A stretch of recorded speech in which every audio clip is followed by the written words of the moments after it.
वीणा वादिनी माता सरस्वती नमः।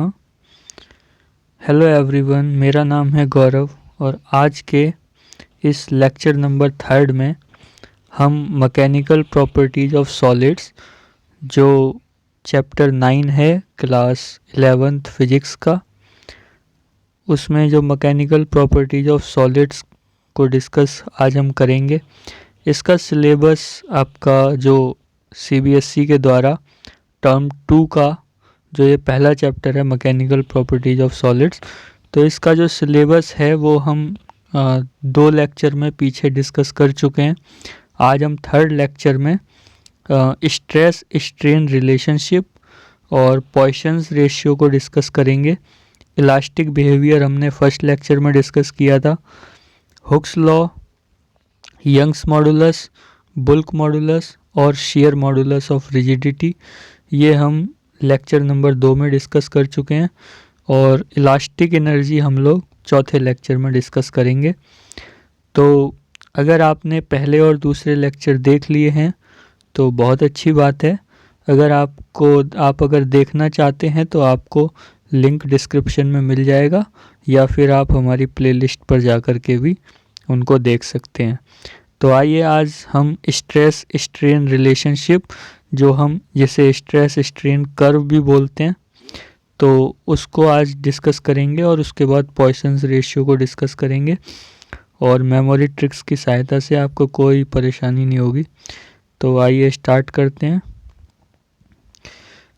तो इसमें हम लोग यहाँ पर जो भी हमारा ये शुरुआत कर रहे हैं L2 के सिलेबस, ये हम कवर कर चुके हैं, ये मैं बोल चुका हूँ आपको, ठीक है। और यहाँ से ये टॉपिक स्टार्ट होता है। तो अब ये जो स्ट्रेस स्ट्रेन कर्व है, इसका बेसिकली यूज़ कहाँ होता है और इसका इम्पोर्टेंस क्या है। सबसे पहले हम ये डिस्कस करेंगे कि ये जो कर्व है ये हमें क्या बताता है, ये हमारे लिए क्यों ज़रूरी है और उसके साथ साथ इसका इम्पोर्टेंस जो है वो कितना है, ठीक है। आपको ये पता होना चाहिए कि जब हम किसी भी वायर पे, मान लो ये आपका कोई वायर है या कुछ भी है, कोई स्प्रिंग है सपोज़, तो ये किसी फिक्स्ड एंड से लटका हुआ है और अगर हम इस पे सपोज़ करो यहाँ से फोर्स लगाते हैं और अगर ये नहीं लटका हुआ है तो मान लो आप, ये सीधा वायर है, इस पे यहाँ से हमने फोर्स लगाया और यहाँ से हमने फोर्स लगाया, इक्वल फोर्स लगाया हमने अपोजिट डायरेक्शन में, तो ये जो वायर है वो उसकी जो लेंथ है वो इंक्रीज होगी।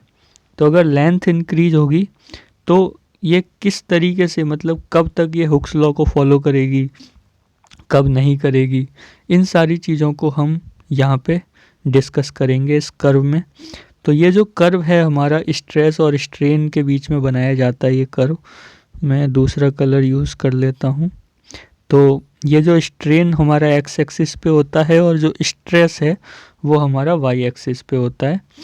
तो इसमें जो हम ये कर्व बनाते हैं, ये कर्व हमें बेसिकली ये बताता है कि जब भी हम जैसे जैसे इस पे लोड बढ़ाते जाएंगे, यहाँ पे मान लो हमारा कुछ लोड लटका हुआ है, तो जैसे जैसे हम लोड को या फोर्स को बढ़ाते जाएंगे तो जो मटेरियल है, ये जो मटेरियल है वायर का, ये मटेरियल किस तरीके से बिहेव करेगा इन दो सर्कमस्टांसेस, ये हम इस कर्व के माध्यम से बताते हैं, ठीक है। तो जैसे जैसे शुरुआत में क्या होगा, हमने वायर पे फोर्स लगाया या लोड लटकाया तो इसमें धीरे धीरे एक्सटेंशन होना शुरू होगा, ठीक है। तो ये जो हमारा ओरिजिन होता है, ओ पॉइंट जो है हमारा, और ये पॉइंट है ए, आपको दिख रहा होगा स्क्रीन पे, ये जो पॉइंट है ए। तो जैसे जैसे हम स्ट्रेस को बढ़ाते जाते हैं वाई एक्सिस पर, ये हमारा स्ट्रेस है वाई एक्सिस पर, तो जैसे जैसे हम स्ट्रेस को बढ़ाते जाते हैं धीरे धीरे हमारा स्ट्रेन भी बढ़ने लगता है। तो ओ से लेकर के ए तक हमारा जो है स्ट्रेस और स्ट्रेन एक साथ बढ़ते हैं, ठीक है। मतलब इनमें लीनियर रिलेशन होता है और ओ से ए तक के रीजन में हुक्स लॉ जो है वो फॉलो होता है, ठीक है। अब हुक्स लॉ अगर फॉलो होता है तो इसका मतलब क्या है कि हुक्स लॉ हमारा क्या कहता है? हुक्स लॉ कहता है कि स्ट्रेस जो है, stress is directly proportional to strain within the elastic limit. Within the elastic limit का मतलब है कि ऐसी लिमिट जिसमें जो मटेरियल है वो जैसे ही हम बाहर से जो हम फोर्स लगा रहे हैं, जैसे ही हम उस फोर्स को हटा लेंगे तो जो मटेरियल है वो अपनी ओरिजिनल सिचुएशन में वापस आ जाएगा, अपनी ओरिजिनल अवस्था में रीगेन कर लेगा, उसको वापस आ जाएगा। तो उसको बोलते हैं इलास्टिक लिमिट। ठीक है, तो ओ से ए तक ये बहुत अच्छे से फॉलो होता है। ठीक है, ये हुक्स लॉ है। और अगर stress is directly proportional to strain है तो आपको पता है जब दो क्वांटिटीज़ डायरेक्टली प्रोपोर्शनल होती हैं, सपोज मैं ये कहूँ कि A is directly proportional to B है। ठीक है, मतलब जैसे जैसे हम बी को बढ़ाते जाएंगे तो हमारा ए भी बढ़ता जाएगा। ठीक है, तो जब हम इनके बीच में ग्राफ खींचते हैं, सपोज यहाँ पे हमने ए ले लिया, यहाँ पे बी ले लिया, तो हमको ओरिजिन से पास होती हुई एक स्ट्रेट लाइन मिलती है। ठीक है, अगर ओरिजिन से पास होती हुई हमको एक स्ट्रेट लाइन मिल रही है जिसका इक्वेशन हम क्या पढ़ते थे, mx y is equal to M X. यहाँ पे c की वैल्यू 0 होती है, जो c जो होता है y बराबर एम एक्स प्लस सी में y एक्सिस पे जो हम ये लाइन जितना पोर्शन काटती है उसको हम c से डिनोट करते हैं। जैसे मान लो ये आपकी कोई लाइन है, ये लाइन यूं करके जा रही है, तो यहाँ से ये जितना एक्सिस काटेगी, y एक्सिस को जितना काटेगी उसको हम c बोलते हैं। और इस लाइन का इक्वेशन होता है y is equal to M X plus C. अगर ओरिजिन से जाती है तो c का वैल्यू 0 होता है क्योंकि y एक्सिस पे वो कोई पोर्शन काटती नहीं है। तो अगर मान लो कोई लाइन हमारी y बराबर एम एक्स है तो वो ओरिजिन से पास होगी और ये तभी पास होगी जिसका स्लोप जो होता है वो m होता है। और यहाँ पे जो y है हमारा, हम कह सकते हैं कि डायरेक्टली प्रोपोर्शनल होता है x के। ठीक है, m जो है एज ए कांस्टेंट या स्लोप का काम करता है, तो m को यहाँ से हम क्या लिख सकते हैं, m बराबर y अपॉन x, यानी कि y एक्सिस जो है और x एक्सिस पे जो वैल्यू है उन दो वैल्यूज़ का जो रेशियो है वो हमको क्या देता है, स्लोप देता है। ठीक है, ऐसे ही अगर मैं हुक्स लॉ पे बात करूं, क्योंकि stress is directly proportional to strain होता है, तो स्ट्रेस को जब हम कांस्टेंट में कन्वर्ट करते हैं, इक्वल में कन्वर्ट करते हैं, तो यहाँ पे k इंटू स्ट्रेन आता है।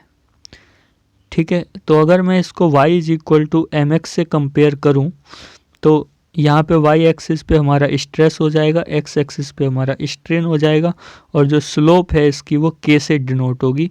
और k को आपको मैं फर्स्ट लेक्चर में बताया था कि जो k होता है वो हमारा मॉडुलस ऑफ इलास्टिसिटी होता है।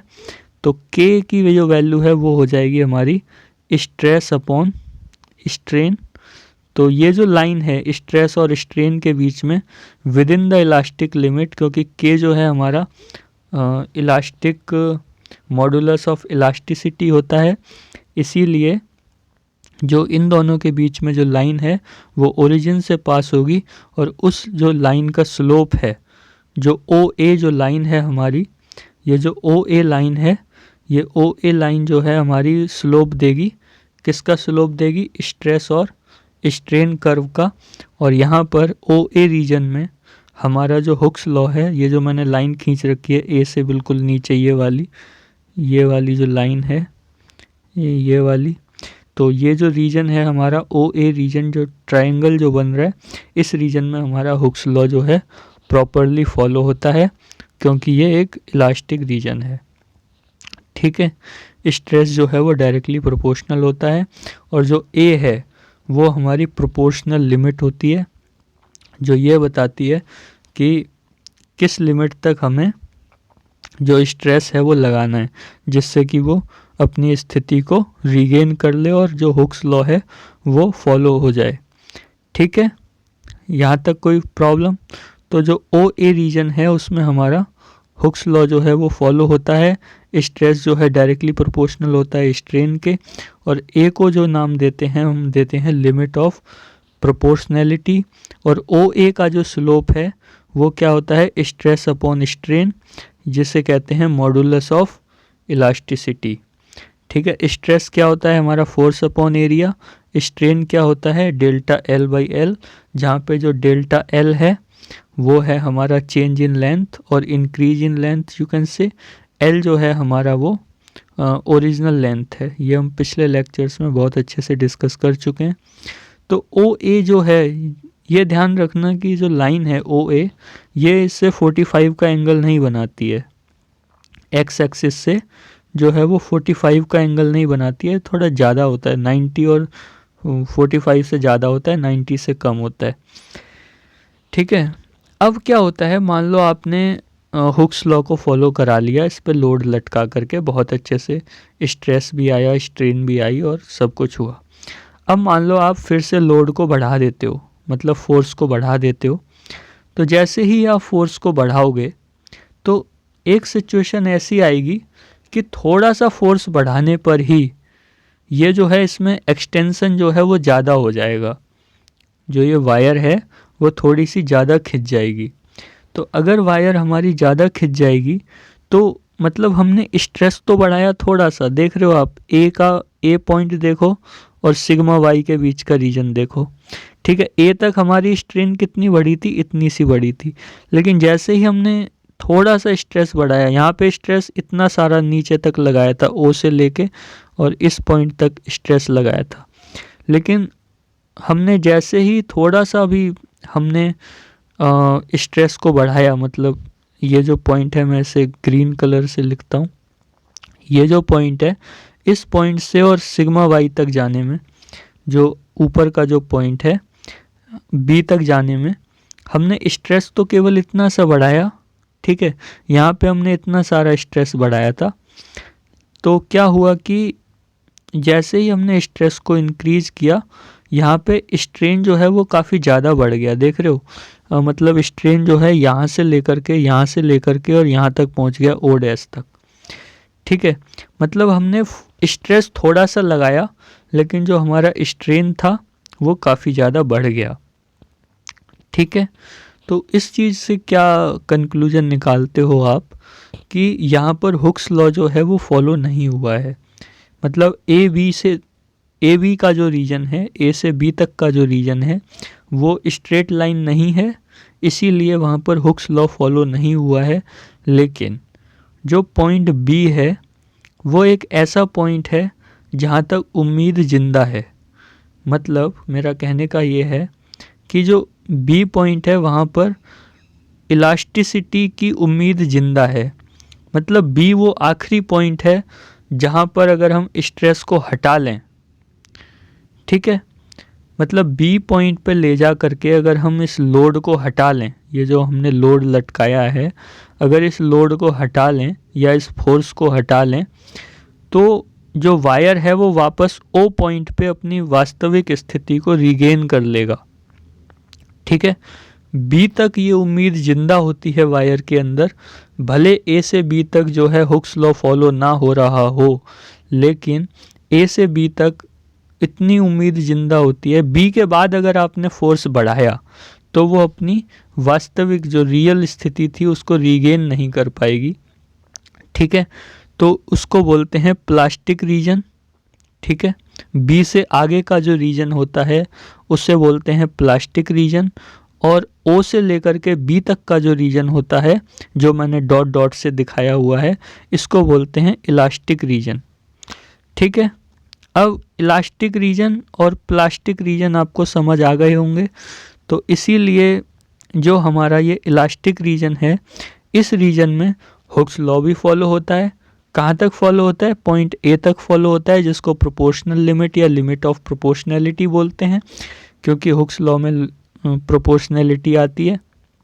और जो बी पॉइंट है, जो पॉइंट बी है उसको हम क्या बोलते हैं, इलास्टिक लिमिट या यील्ड पॉइंट, यील्ड या यील्ड जो भी बोलना हो आपको। तो बी जो है वो इलास्टिक लिमिट है, मतलब इस लिमिट के बाद में बी जो है वो इलास्टिक लिमिट है, बी के बाद में वो वायर जो है अपनी वास्तविक स्थिति में नहीं आ पाएगी। ठीक है, बी तक समझ आया। अब मान लो आपने फिर भी फोर्स को नहीं हटाया, ठीक है, आपने फिर से स्ट्रेस को लगाए रखा, या मतलब फोर्स, ये जो स्ट्रेस था इसको नहीं हटाओगे तो क्या होगा कि, और सपोज मान लो आपने ये और थोड़ा सा स्ट्रेस जो है वो इंक्रीज कर दिया। अब ये सी पॉइंट का मतलब मैं आपको बताऊंगा अभी। अभी पहले हम बी से डी तक का डिस्कस कर लेते हैं। सपोज करो आपने बी से डी तक स्ट्रेस को और बढ़ा दिया, तो जैसे ही आप स्ट्रेस को बढ़ाओगे तो क्या होगा कि स्ट्रेन जो है काफ़ी तेज़ी से बढ़ेगी, मतलब ओ डैश के बाद स्ट्रेन जो है काफ़ी तेज़ी से बढ़ेगी। और स्ट्रेस हम थोड़ा सा ही बढ़ाएंगे, हम स्ट्रेस को बस इतना सा बढ़ा रहे हैं, लेकिन स्ट्रेन जो है वो ज़्यादा बढ़ रही है। जब ओ ए के बीच में हमने स्ट्रेस ज़्यादा बढ़ाया था, स्ट्रेन बहुत कम बढ़ी थी, है ना। लेकिन जैसे ही हमने बी से डी तक गए, स्ट्रेस को हमने थोड़ा सा इंक्रीज किया, बट जो स्ट्रेन है वो काफ़ी इंक्रीज हो गई। और डी जो है, जो पॉइंट है, ये वाला पॉइंट जो है हमारा डी पॉइंट, ये होता है कि वहाँ पर मतलब वायर ऐसी स्थिति में आ जाती है कि उससे ज़्यादा स्ट्रेस, उससे ज़्यादा प्रेशर या वो सहन नहीं कर सकती है, ठीक है। उसके बाद अगर आप बढ़ाओगे, इवन अगर आप स्ट्रेस लगा करके भी रखोगे उसके ऊपर, ठीक है, इवन और कम कर दोगे स्ट्रेस लेकिन जीरो नहीं करोगे, तो वो वायर क्या होगी, टूट जाएगी, ठीक है। डी वो पॉइंट है जिसको बोलते हैं ब्रेकिंग स्ट्रेस, ठीक है। ब्रेकिंग स्ट्रेस का मतलब होता है कि उस लिमिट पर जा कर के जो वायर है वो टूट जाएगी, और या जिसे बोलते हैं अल्टीमेट टेंसाइल स्ट्रेंथ। टेंसाइल का मतलब होता है टेंशन पैदा करना, ठीक है, वायर में टेंशन पैदा करना लोड लटका करके। और उसकी भी लिमिट है, टेंशन झेलने की एक लिमिट होती है यार, आदमी की भी लिमिट होती है। अगर मान लो एक लिमिट होती है हर चीज़ की, elastic limit, plastic limit. Elastic limit तक ये होता है, जैसे मान लो आपके दो दोस्त हैं, ठीक है। अब एक दोस्त को आपने कुछ बोल दिया, वो आपका बात का बुरा नहीं माना, मतलब वो क्या है कि आपकी ओरिजिनल अवस्था में वापस आ जाएगा, वो जैसा पहले था वैसे ही हो जाएगा, नॉर्मल हो जाएगा, कोई दिक्कत नहीं है। लेकिन मान लो अगर आपकी कुछ ज़्यादा ही लड़ाई हो गई, सपोज करो मार पिटाई हो गई या कुछ भी हो गया, भगवान करे ऐसा ना हो, तो अब क्या होगा कि आपकी जो लिमिट है वो क्रॉस हो गई, ठीक है। बी वो लिमिट है, ओ से ए तक सारी दोस्ती बहुत अच्छी चलती है, फिर आप थोड़ा सा आगे बढ़ते हो, आप कुछ बोल देते हो, स्ट्रेस डाल देते हो अपने दोस्त के ऊपर, लेकिन फिर भी वो बोलता है चल यार मेरा भाई जैसा दोस्त है, कोई बात नहीं, लड़ाई होती रहती है, तो वो अपनी इलास्टिक लिमिट तक सहन कर लेता है। लेकिन जैसे आपने महाभारत में भी सुना होगा, श्री कृष्ण जी और शिशुपाल जी के बीच में जो वो 99 गाली दे देते हैं उनको, श्री कृष्ण जी बोलते हैं कि भाई 99 गाली तुम्हारी माफ़ है, जैसे ही आप 100वीं गाली दोगे मैं तुम्हारी सुदर्शन चक्र से तुम्हारा मर्डर कर दूंगा। तो अब वो तो ज़रूरी हो जाता है क्योंकि वो रुक ही नहीं रहे थे, उन्होंने सोचा ये क्या कर लेंगे, तो इलास्टिक लिमिट थी 99 गालियाँ, ठीक है, कि 99 मैं सहन कर लूँगा लेकिन 100वीं मत देना। अब वो देते ही गए, रुक ही नहीं रहे, तो क्या हुआ कि प्लास्टिक रीजन आ गया, और जैसे ही डी पॉइंट आया, अब डी पॉइंट आप समझ सकते हो कि 100वीं गाली थी, और जैसे ही उन्होंने वो दी, उन्होंने उनको सुदर्शन चक्र से उनका गला काट दिया। तो ऐसा क्यों हुआ, क्योंकि इलास्टिक लिमिट क्रॉस हो गई, जो पॉइंट बी था वो क्रॉस हो गया, ठीक है। फिर भी वायर देखो कितना मैनेज करता है अपनी दोस्ती को, अपने लोड सहने की क्षमता को, कि डी पे जाके तो वो कह देता है भाई अब मत करो, अब जितना मैंने सहना था मैंने सह लिया, अब मैं और नहीं सह सकता, ठीक है। तो बी से डी के बीच में वो रीजन होता है, बी से डी के बीच में वो रीजन होता है कि जैसे मान लो कोई पॉइंट आ गया बीच में सी, हमने कोई रैंडम पॉइंट ले लिया, इसको बोलते हैं लोअर यील्ड पॉइंट। वैसे इस पॉइंट का बस इतना इम्पोर्टेंस है, कोई ख़ास इम्पोर्टेंस नहीं है, बट हाँ फिर भी है कि सी पॉइंट जो है, अगर हम सी पॉइंट पर स्ट्रेस को जीरो कर दें, मतलब सी पॉइंट पे जाने के बाद ये जो लोड है इसे हटा लें, तो जो वायर है वो ओ पॉइंट पर वापस नहीं आएगी, मतलब अपनी ओरिजिनल अवस्था में वापस नहीं आएगी। वो कहाँ वापस आएगी? ओ डैश पे, मतलब उसमें जो स्ट्रेन है ये परमानेंट स्ट्रेन आ जाएगा ओ से ओ डैश के बीच में। ये मतलब उसमें जो तनाव है, जो जो इंक्रीज है लेंथ में, वो परमानेंट रह जाएगा, जिसको बोलते हैं परमानेंट सेट। और लेस देन 1% का मतलब है कि उस पॉइंट पे जैसे ही हम सी पॉइंट पे ले जा करके उस स्ट्रेस को हटाएंगे, तो जो वायर है वो अपनी ओरिजिनल अवस्था में वापस ना आ करके वो क्या करेगी? ओ डैश पर वापस आएगी, मतलब उसमें परमानेंट स्ट्रेन रह जाएगा। ठीक है, स्ट्रेन जो है वो जीरो नहीं होगा। और लेकिन अगर बी पर हम स्ट्रेस को हटा लेते हैं बी पॉइंट पे, तो ओ पे वो वापस आ जाएगी, मतलब उसमें स्ट्रेन जो होगा वो जीरो हो जाएगा स्ट्रेस हटा लेने के बाद। लेकिन बी के बाद अगर हम हटाते हैं स्ट्रेस को, तो वो ओ डैश के बाद ही आएगी अपनी ओर। अगर जैसे डी पे हमने इस पॉइंट पे मान लो हमने स्ट्रेस को हटाया इस पॉइंट पे, तो वो यहाँ कहीं आकर के मिलेगी, मतलब ये जो डिस्टेंस है ये उसमें स्ट्रेन की तरह परमानेंट आ जाएगी। परमानेंट स्ट्रेन का यही मतलब होता है। ठीक है, परमानेंट सेट भी बोलते हैं उसको। तो अगर लेस देन 1% स्ट्रेन है तो वो पॉइंट हम सी चूज करते हैं, जिसको नाम देते हैं लोअर यील्ड पॉइंट। ठीक है, यहाँ तक आपको शायद समझ आ गया होगा। तो ये पॉइंट सी भी बता दिया, पॉइंट डी भी बता दिया। अब देखो पॉइंट डी के बाद अगर आपने फिर भी स्ट्रेस लगाना चालू रखा, जीरो नहीं किया स्ट्रेस को, और फिर भी भले आपने ये जो स्ट्रेस की वैल्यू को कम कर दिया, उसकी जो मात्रा थी उसे कम कर दिया फोर्स की, लेकिन जीरो नहीं किया, तो क्या होगा? वो वायर या मटेरियल जो है वो टूट जाएगा, वो फ्रैक्चर हो जाएगा, या फिर ये कहो कि वो रप्चर हो जाएगा। ठीक है, तो ई को क्या बोलते हैं हम? रप्चर या फ्रैक्चर पॉइंट। ठीक है, तो रप्चर या फ्रैक्चर पॉइंट का मतलब होता है कि उस पॉइंट पे आकर के वो टूट जाएगा। डी तक मतलब वो सहन कर लेता है, लेकिन टूटता नहीं है। और डी से ई के बाद में वो मतलब पतला होना शुरू हो जाता है, बहुत ज़्यादा पतला होना शुरू हो जाता है। भले आप स्ट्रेस कम कर लो तो उसे बोलते हैं, स्ट्रेस कम करने पे भी वो पतला होता जाता है, तो उसे बोलते हैं। फिर ई पे एक ऐसी अवस्था आती है कि वो टूट जाता है।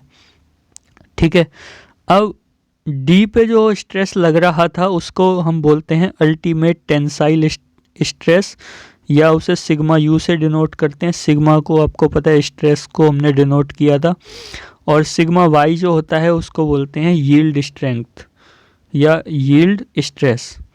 ठीक है, तो वाई का मतलब है सिग्मा वाई का, जो बी पॉइंट पे जो इलास्टिक लिमिट या यील्ड पॉइंट है उसको, वहाँ पे जो स्ट्रेस होता है उसको बोलते हैं यील्ड स्ट्रेस, और डी पॉइंट पे जो स्ट्रेस होता है उसको बोलते हैं अल्टीमेट टेंसाइल स्ट्रेस या फिर ब्रेकिंग स्ट्रेस।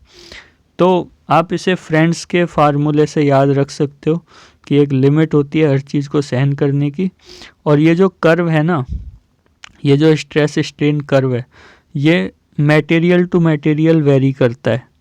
मतलब ये नहीं है कि स्टील के लिए भी यही होगा, कॉपर के लिए भी यही होगा, रबड़ के लिए भी यही होगा। ठीक है, अभी हम आगे देखेंगे। तो होपफुली मैंने आपको ये अच्छे से समझा दिया है, और इसको समझाने का उद्देश्य यही था कि आपको इसका हर पॉइंट समझ में आ जाए। ठीक है, क्या क्यों कैसे आप इसको, अगर आपको कोई चीज़ समझ नहीं आई है तो रिपीट करके देख सकते हैं, दोबारा सुन सकते हैं। वीडियो रिकॉर्डिंग का यही फ़ायदा होता है। अदरवाइज़ क्लास में जो टीचर होते हैं वो रेडियो के चैनल की तरह होते हैं, बस एक बार बोल दिया बात ख़त्म। लेकिन वीडियो रिकॉर्डिंग का ये फ़ायदा होता है कि वो बार बार सुनी जा सकती है। ठीक है, तो इलास्टिक रीजन आपको समझ आ गया, जहाँ तक वो वापस आ सकता है अपनी ओरिजिनल अवस्था में, ओ से ए तक हुक्स लॉ फॉलो होता है। प्लास्टिक रीजन में वो वापस नहीं आता है, हुक्स लॉ भी फॉलो नहीं होता है, क्योंकि जहाँ भी हम हुक्स लॉ लिखते हैं वहाँ पे सबसे पहले यही वर्ड लिखते हैं, with in the elastic limit. ठीक है, तो अब हम आगे चलते हैं और जो अब यहाँ पे कुछ पॉइंट्स में लिखा था, तो OB जो होता है, जो ईश्वर की कृपा है आज मेरे ऊपर भी कि मैं आप लोगों को थोड़ा अच्छे से एक्सप्लेन कर पा रहा हूँ। जो OB है वो इलास्टिक रीजन होता है, अभी हमने देखा था। O से B तक का जो रीजन है वो इलास्टिक रीजन है, क्योंकि इस रीजन में जो होप है, जो उम्मीद है, वो ज़िंदा रहती है वापस आने की जब हम स्ट्रेस को हटा लेंगे। जो B से E तक का जो रीजन है, जो आपको ये लाइन करके दिखाया गया है, ये आपका प्लास्टिक रीजन होता है। यहाँ पर जाने के बाद जो मटेरियल है वो अपनी ओरिजिनल अवस्था में वापस नहीं आता है। ठीक है। B जो है वो इलास्टिक लिमिट है, यील्ड पॉइंट है। A से B तक हुक्स लॉ फॉलो नहीं होता है। Stress is not directly proportional to strain in region A to B। ठीक है। A से बाद का जो भी रीजन है उसमें हुक्स लॉ फॉलो नहीं होगा। ठीक है। A से लेकर के E तक का जो रीजन है वहाँ पे हुक्स लॉ फॉलो नहीं होगा। हुक्स लॉ केवल फॉलो होगा O से A तक। ठीक है। और ये होगा, मतलब इसलिए A को बोलते हैं लिमिट ऑफ प्रोपोर्शनैलिटी। ठीक है। तो AB के रीजन में हुक्स लॉ तो फॉलो नहीं होता है, लेकिन इलास्टिक लिमिट बनी रहती है। O से A तक हुक्स लॉ भी फॉलो होता है और इलास्टिक लिमिट भी बनी रहती है। ठीक है। और B से E तक का जो रीजन है उसमें इलास्टिसिटी ख़त्म हो जाती है, प्लास्टिसिटी का दौर आ जाता है। ठीक है। यहाँ तक आपको समझ आया तो ये पेज मैं आपको एक्सप्लेन कर चुका हूँ, इसको आप दोबारा देख सकते हैं अच्छे से, चाहें तो इस फिगर को ड्रॉ कर सकते हैं। अब हम आते हैं इस BE रीजन में। BE रीजन कौन सा है? B से E तक का प्लास्टिक रीजन। ठीक है। After removing deforming force material does not regain its original shape. यही मैं आपको इतनी देर से बता रहा हूँ कि रिमूव करने पे डिफॉर्मिंग फोर्स को जो मटेरियल है वो ओरिजिनल शेप में नहीं आता है। ठीक है। C पॉइंट पे क्या होता है? C पॉइंट पे मान्यवर ये लोअर यील्ड पॉइंट जो होता है आपका C, यहाँ पर क्या होता है? If we remove deforming force then there is permanent strain और डिफॉर्मेशन इन द मटेरियल। यही आपको बताया था। C पॉइंट पे B के बाद अगर हम स्ट्रेस को हटाएंगे तो उसमें परमानेंट डिफॉर्मेशन रह जाएगा, मतलब परमानेंट स्ट्रेन रह जाएगा। और जैसे ही अब मान लो C पे हमने पॉइंट को हटा लिया, स्ट्रेस को हटा लिया, तो वो क्या करेगा? अपनी ओरिजिनल अवस्था में O पॉइंट पर वापस नहीं आएगा। वो क्या करेगा? C पॉइंट से O' पे आ जाएगा, मतलब उसमें <1% जो है वो स्ट्रेन रह जाएगा, जिसको हम परमानेंट सेट या परमानेंट स्ट्रेन भी बोलते हैं या परमानेंट डिफॉर्मेशन भी बोलते हैं। ठीक है। तो अब C पॉइंट पे जा कर के वो वापस नहीं आता है। तो if we remove deforming force then there is permanent strain और डिफॉर्मेशन इन द मटेरियल। ठीक है। It does not return to original point O but goes to O' setting permanent deformation of less than 1%। हटा लेने के बाद वो O point पर वापस नहीं आता है। B पर अगर हटा लेंगे तो O पे वापस आ जाएगा, मतलब स्ट्रेन जो है वो 0 हो जाएगा। लेकिन C पे अगर आप हटाओगे तो वो O पे वापस नहीं आएगा, D पे हटाओगे तो भी वापस नहीं आएगा, E पे हटाओगे तो सवाल ही नहीं उठता। ठीक है। बस B लास्ट पॉइंट है, जब आप स्ट्रेस हटा लोगे तो जो उसकी O जो है ओरिजिनल अवस्था थी उस पे वो जो मटेरियल है वो वापस आ जाएगा, अब उसको रीगेन कर लेगा। ठीक है। अगर स्ट्रेन जो है C एक ऐसा पॉइंट चूज़ करते हैं जहाँ पर जो स्ट्रेन है वो 1% से कम रहे, बस यही है lower yield point. At point D point पे क्या होता है? ब्रेकिंग स्ट्रेस जो पॉइंट था हमारा, ये ब्रेकिंग स्ट्रेस वाला जो पॉइंट था, पॉइंट D जो था। ठीक है। Point D ultimate tensile strength या फिर ब्रेकिंग स्ट्रेस, ये जो पॉइंट है हमारा सिग्मा U वाला, ये सिग्मा U है, ये सिग्मा Y है यील्ड स्ट्रेस। तो पॉइंट D पे क्या होता है? पॉइंट D पे क्या होता है? It is maximum stress which material can bear, ये वो मैक्सिमम स्ट्रेस है जो मटेरियल जो है सहन कर सकता है, इसके बाद उसकी सहने की क्षमता ख़त्म हो जाती है, ठीक है, और दोस्ती ख़त्म हो जाती है। फिर if we apply stress after D even in less quantity, भले हम स्ट्रेस को कम कर दें लेकिन लगाए रखें तो क्या होगा, द मटेरियल विल ब्रेक हो जाएगा।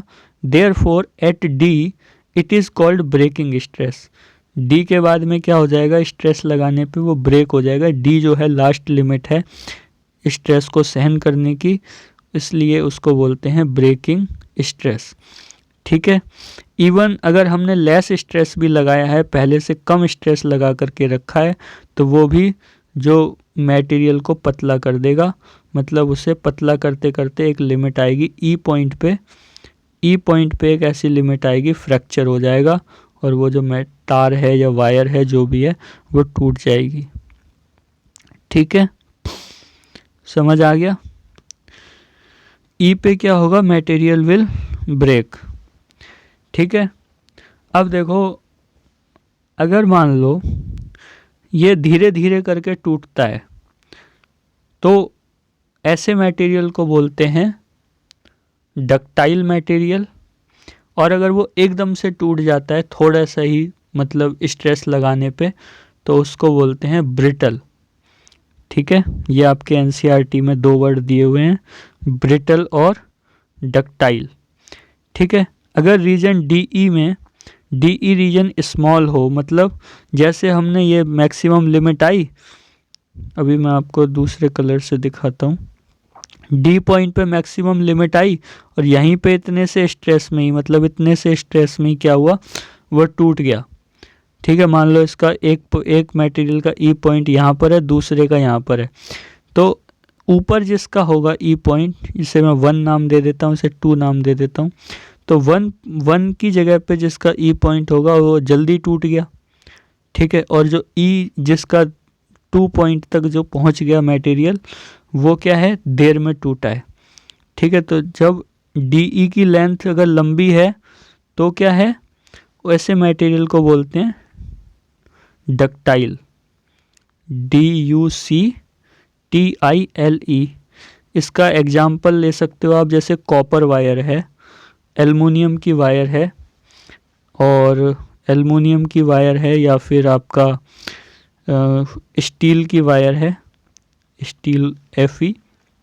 तो अगर ऐसे मटेरियल को बोलते हैं डक्टाइल मटेरियल। अब जैसे मान लो कांच है, कांच में ज़्यादा सहने की क्षमता नहीं होती है, ठीक है, उसका जैसे ही डी पॉइंट आएगा उस पर आप थोड़ा सा भी स्ट्रेस लगाओगे वो वहीं टूट जाएगा, ठीक है। तो वो इतना लंबा स्ट्रेस नहीं सह पाएगा जितना कॉपर वायर सह जाएगी। जो कांच है, जो ग्लास होता है, वो इतना स्ट्रेस नहीं सह पाएगा जितना कॉपर वायर सह जाएगी, मतलब पतली होते होते भी वो धीरे धीरे टूटेगी। तो कॉपर का जो रीजन होगा, डीई रीजन, वो बड़ा होगा, और जो ग्लास है, जो कांच है, उसका डीई रीजन छोटा होगा, ठीक है। तो if region DE is small then materials are called brittle. Example हो गया ग्लास, स्लेट होती थी ना जिस पे हम लिखा करते थे बचपन में पढ़ाई के लिए, अब तो ये इलेक्ट्रॉनिक बोर्ड आ गए हैं जिससे मैं आपको पढ़ा रहा हूँ, लेकिन जो बचपन में आपने देखा होगा स्लेट होती थी, उस पर छोटे या बड़े या लिखते थे, ठीक है, वो भी कैसी होती थी, ब्रिटल मटेरियल होती थी। ग्लास इसका सबसे बेस्ट एग्जाम्पल है, अगर आप स्लेट याद नहीं कर पा रहे हैं तो। एंटीमनी और बिस्मथ भी इसके एग्जाम्पल होते हैं, बट इन्हें हम जनरल लाइफ में देखते नहीं हैं, तो इसलिए मैंने बस ग्लास का एग्जाम्पल आपको दिया है। जो डीई रीजन अगर लार्ज है तो मटेरियल को बोलेंगे डक्टाइल, ठीक है। डक्टाइल को बोलते हैं मतलब तार जैसे, मतलब वायर टाइप बन जाए, तार तम में पता नहीं क्या बोलते हैं, मुझे हिंदी वर्ड याद नहीं आ रहा है, ठीक है। मतलब वायर जिसकी लंबी बन जाए उसे डक्टाइल बोलते हैं, जिसकी वायर लंबी ना बने उसे ब्रिटल बोलते हैं, ठीक है। तो ग्लास जो है वो जल्दी से टूट जाता है इसलिए वो ब्रिटल है, जो कॉपर वायर है या आयरन है या स्टील वायर है, एल्युमिनियम वायर है, वो क्या होती हैं, धीरे धीरे टूटती हैं। मतलब भले उनकी मैक्सिमम लिमिट आ जाए लेकिन फिर भी वो पतली होती जाएंगी, लेकिन धीरे धीरे टूटेंगी। और जो ग्लास है वो जैसी उसकी लिमिट आई थोड़े से में टूट जाएगा, तो इसलिए वो ब्रिटल है। और ये जो हैं ये डक्टाइल हैं। ये पॉइंट डी है, इसका यहाँ पे पॉइंट डी है और यहाँ पे पॉइंट ई है।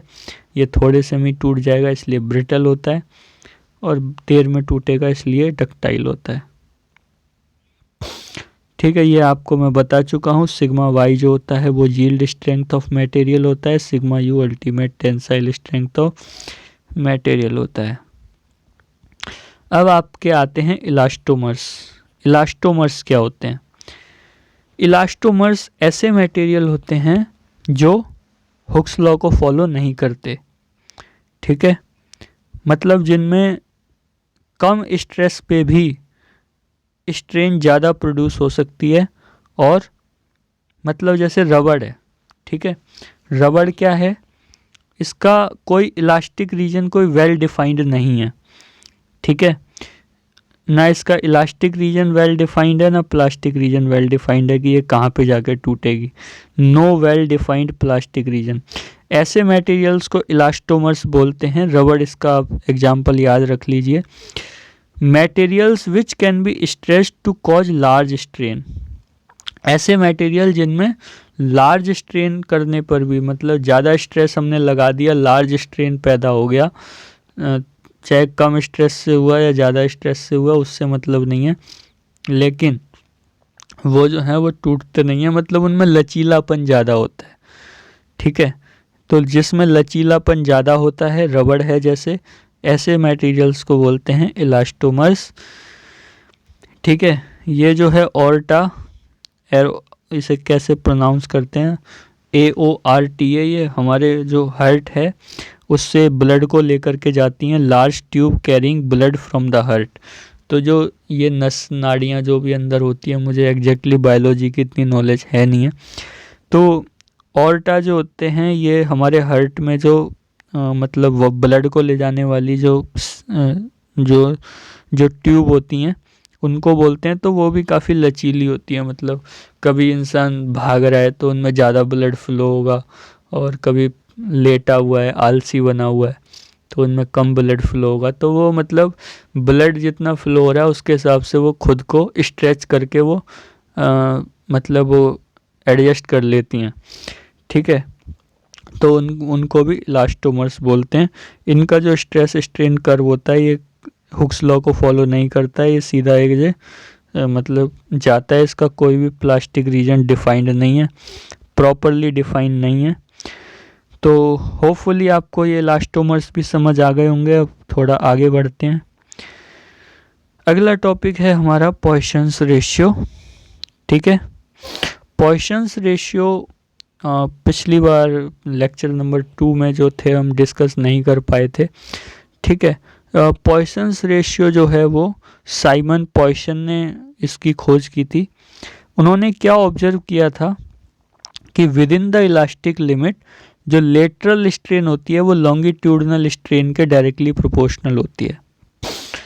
ठीक है, with in the elastic limit क्या होता है, with in the elastic limit होता है जो लेटरल स्ट्रेन है हमारी वो किसके डायरेक्टली प्रोपोर्शनल होती है, वो आपकी लॉन्गिट्यूडनल स्ट्रेन के डायरेक्टली प्रोपोर्शनल होती है। अब यार आप कहोगे कि भाई हमें लॉन्गिट्यूडनल स्ट्रेन तो पता है लेकिन लेटरल स्ट्रेन नहीं पता है, तो आपको घबराने की कोई बात नहीं है, आपको मैं ट्रिक के साथ ये दोनों स्ट्रेन याद करा दूंगा। देखो, जो लॉन्गिट्यूडनल स्ट्रेन तो आपको पता होगा लंबाई के अलॉन्ग होती है, हमने पहले वाले लेक्चर में खूब सारा डिस्कस कर लिया था इसके ऊपर।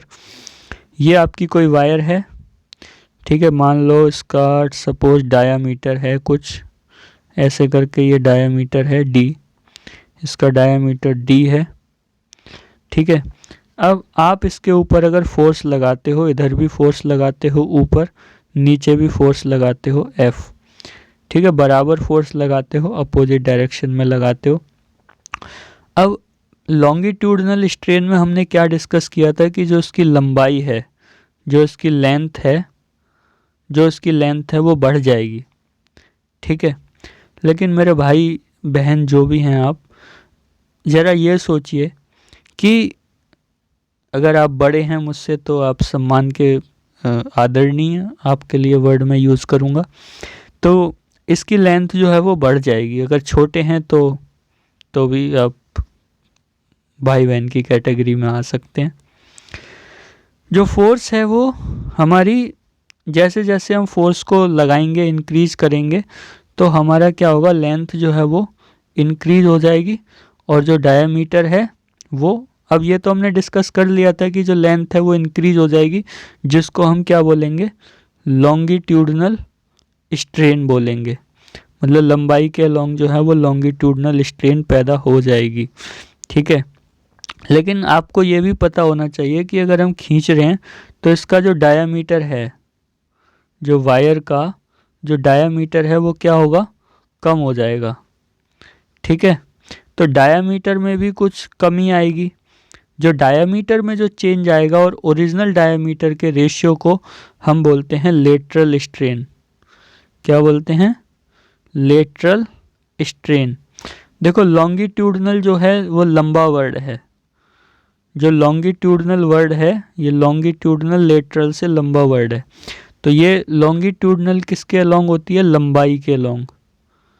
ठीक है, लंबाई डेल्टा एल अपॉन एल, ये किसके अलॉन्ग होती है, लॉन्गिट्यूडनल लंबाई के तरफ, लंबाई के अलॉन्ग। और लेटरल स्ट्रेन किसके अलॉन्ग होती है, चौड़ाई के अलॉन्ग। मतलब जो डायमीटर है वायर का, जो डायमीटर है, अगर ये वायर को आप एक सिलेंडर मान लो तो ऐसे देखो ना नज़रिए से, ये लंबी तो है ही है। ठीक है, ये जो इसकी लंबाई है मान लो एल लंबाई है, और ये जो है इसकी डी जो है डायमीटर जो है इसकी चौड़ाई है। मतलब बी ब्रेड्थ मान सकते हो या डायमीटर मान सकते हो, जो वायर का डायमीटर होता है उसे आप चौड़ाई मान लीजिए, और जो लेंथ है वो लंबाई है ही है। तो जो लॉन्गिट्यूडनल है वो लंबाई के अलॉन्ग होती है, और जो लेटरल स्ट्रेन है वो डायमीटर के अलॉन्ग होती है, या फिर आप कह सकते हो याद रखने के लिए चौड़ाई के अलॉन्ग होती है। ठीक है, तो लेटरल स्ट्रेन क्या हो जाएगी आपकी, लेटरल स्ट्रेन बराबर चेंज इन डायमीटर। जैसे ही आप फोर्स लगा रहे हो तो वायर जो पतली होगी तो उसका डायमीटर कम हो जाएगा। ठीक है, तो change in diameter upon original diameter.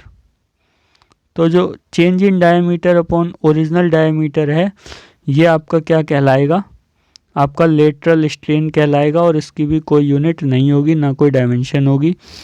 ठीक है, लॉन्गिट्यूडनल स्ट्रेन क्या था, मतलब change in length upon original length, और जो ये है लेटरल स्ट्रेन ये क्या हो जाएगा, चेंज इन डायमीटर, यानी कि delta D upon D, D जो है वो ओरिजिनल डायमीटर है। ठीक है, तो आइए अब हम अपने इस पे चलते हैं कि पॉइसन्स रेशियो क्या होता है।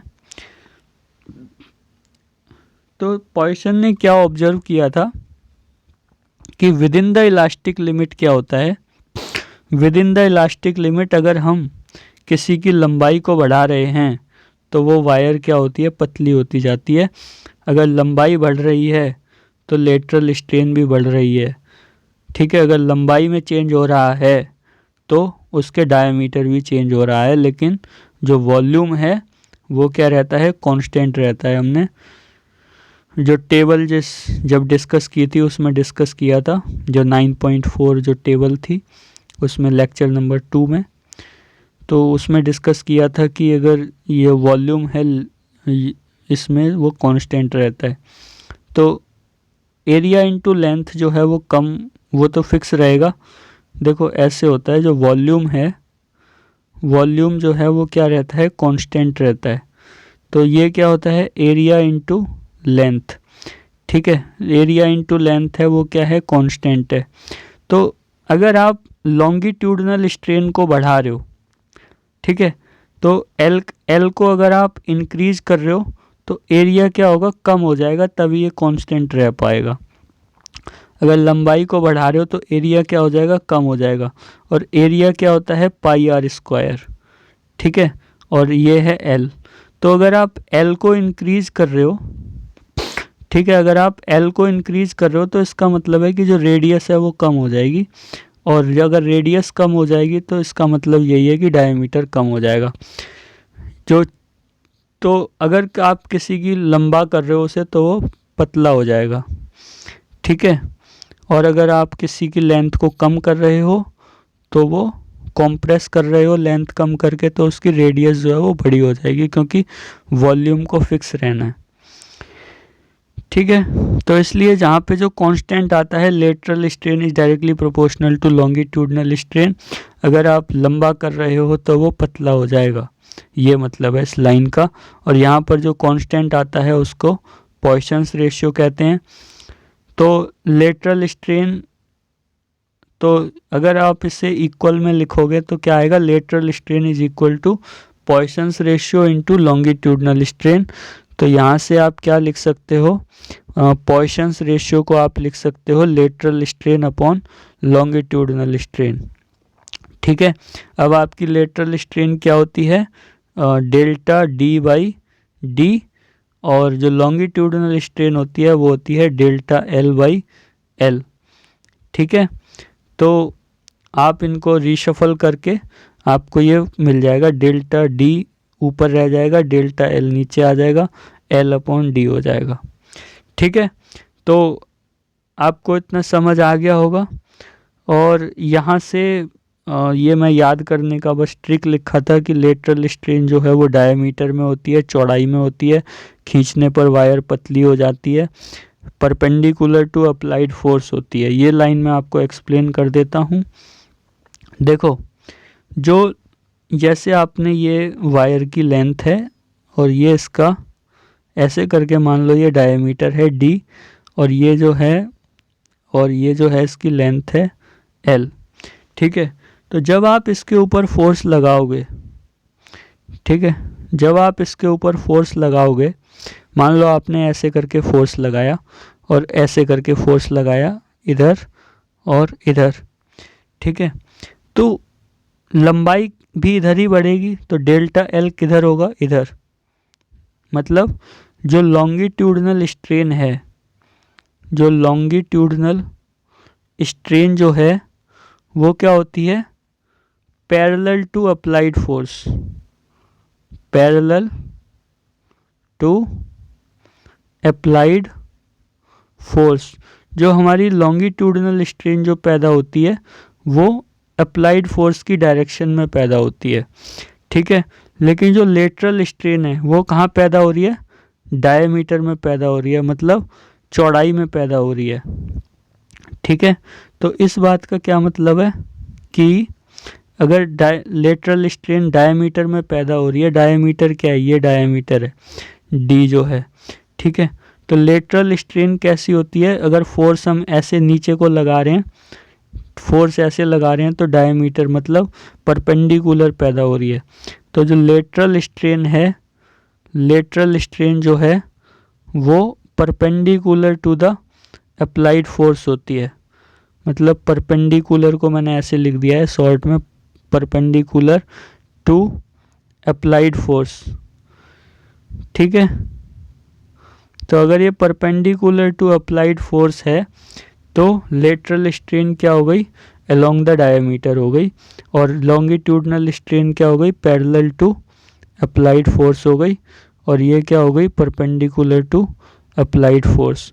तो यही लाइन में यहाँ पे लिखा था कि लेटरल स्ट्रेन जो है डायमीटर में होती है, चौड़ाई में होती है, खींचने पर वायर पतली हो जाती है, और ये जो है परपेंडिकुलर टू अप्लाइड फोर्स होती है।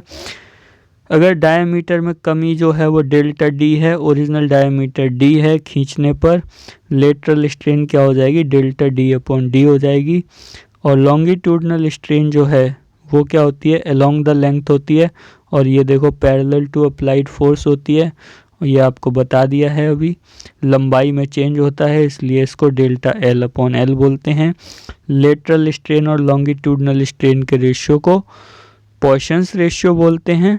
और अगर आप लेटरल स्ट्रेन का फार्मूला लगाओ delta D upon D, delta L upon L, तो delta D upon delta L नीचे रह जाएगा, एल अपॉन डी पलट जाएगा, ठीक है।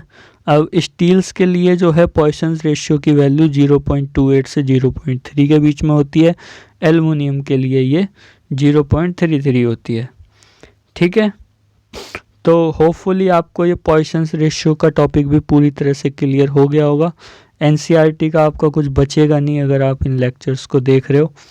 ठीक है, ये साइमन पॉइसन जिन्होंने इसकी रिसर्च की थी या जिन्होंने इसे पता लगाया था, और ये भी क्या होता है, with in the elastic limit होता है, आउटसाइड द इलास्टिक लिमिट ये नहीं होता है। ठीक है, तो होपफुली आपको इतना समझ आ गया होगा। तो अब आपके कौन कौन से टॉपिक कवर हो चुके हैं। पहला इलास्टिक बिहेवियर ये पहले लेक्चर में हम कवर कर चुके हैं, हुक्स लॉ सेकंड में, यंग्स मॉडुलस सेकंड में, बुल्क मॉडुलस सेकंड में, शियर मॉडुलस भी सेकंड में। इस शियर मॉडुलस को मॉडुलस ऑफ रिजिडिटी भी बोलते हैं। और पॉइसन्स रेशियो आपका हो गया है और स्ट्रेस स्ट्रेन रिलेशनशिप आपका हो गया है। बचा है तो केवल इलास्टिक एनर्जी बचा है। ये करने के अब हम अगले लेक्चर में करेंगे, लेक्चर नंबर 4 में। और ये होने के बाद हम न्यूमेरिकल्स करेंगे एनसीईआरटी के, सारी प्रॉब्लम्स सीरियल वाइज उन्हें सॉल्व करेंगे। तो तब तक के लिए आप खुश रहिए, हंसते रहिए, मुस्कुराते रहिए और मुझे भी इजाज़त दीजिए। Thank you very much.